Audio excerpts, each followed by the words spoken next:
আসসালামু আলাইকুম, আবারও চলে আসলাম। আসসালামু আলাইকুম কাকা। এই যে আমাদের মসজিদে সবচেয়ে ছোট এই যে বাচ্চারা থাকে বসে, বাচ্চারা কি থাকবে এরকম সবসময়? এই সম্বন্ধে কিছু বলবেন?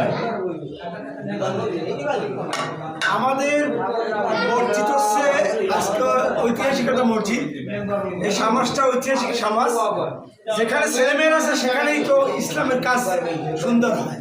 ছেলেমেয়ে যেখানে যারা যত্ন করতে না পারে, আদর করতে না পারে, সেখানে আমি মনে করি ইসলামের পরিপূর্ণতা আসে না। আমরা আশা করব আজ থেকে বিগত দিনে এবং সামনের দিনগুলোও ছেলেমেয়েকে মূল্যায়ন করতে হবে, বাচ্চাদেরকে খেদমত করতে হবে, ওদেরকে আদর্শ শিখিয়ে দিতে হবে। ওদের সাথে ঝগড়া কাউ কাছাকাছি করা যাবে না, সবাই প্রতি লক্ষ্য রাখতে হবে এবং যাতে মসজিদ সুন্দরভাবে চলে। এটাই আমার আশা।